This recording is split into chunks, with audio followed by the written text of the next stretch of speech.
What's up, guys? All right, Dr. Chris Park here, and I want to shoot a quick video before I start clinic. I got clinic this morning, I got nursing home in the afternoon. I started the day off with some jiu-jitsu. It's going to be a good day.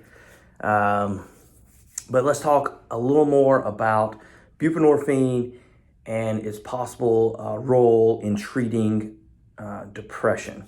I linked a couple different articles in the last video. I don't know if y'all saw that or not, but if we just looked at one of them, there was this article from the Journal of Clinical Psychiatry that looked at the safety and the tolerability of low-dose buprenorphine. Now, they only studied a very small group of adults, but and they used the average dose of buprenorphine was 0.4 milligrams per day.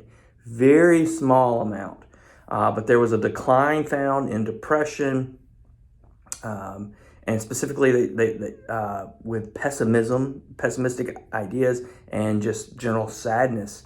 And so that, even though it was a small study, but it just kind of shows that there might be a role with very low dose buprenorphine in treating treatment-resistant depression.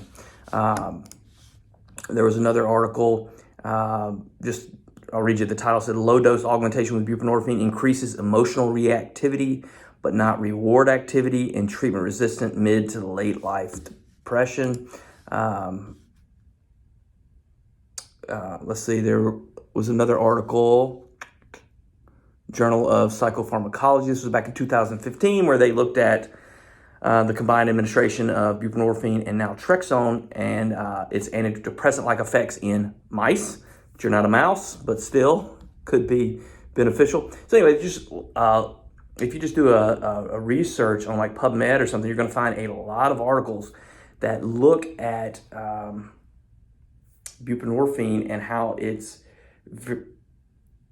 seems to be effective in treating treatment-resistant depression. Now, we talked before about treatment-resistant depression being, obviously you've failed other treatments before.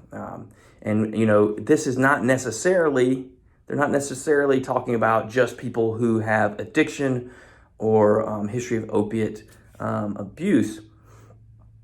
But I just think it's interesting how this medicine might, in the future have different roles that it can play in helping people. And maybe, my hope would be if we could figure out how to utilize very low doses that are effective, and people might not have the same kind of dependence issues and withdrawal problems after stopping the medicine as they do when they're coming off of an opiate recovery program where they're typically on very high doses of buprenorphine, and then we have to taper down over an extended period of time. So you just have to remember it's a different population that's necessarily being treated, and different doses that might be being used.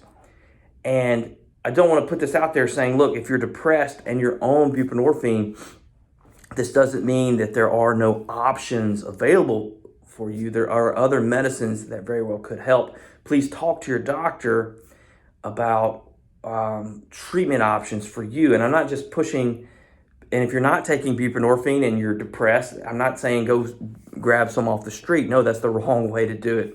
And that could lead to even more problems down the road. In fact, I had this conversation with another guy recently who was taking buprenorphine off the street and mainly treating his depression. But what happens, one, if your supply runs out, two, if you get into legal trouble, right? Three, you get some kind of problem with what you're ordering. Not all Suboxone or buprenorphine comes in the little strips that say Suboxone on it, right?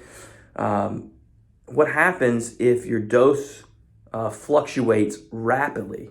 Well, it could lead to more depression, could lead to severe withdrawal, it could lead to suicidal thoughts, or just different problems with your life and your relationships, etc. So my point is, talk to your doctor about what might be the best treatment option for you, and it may not even be medicine.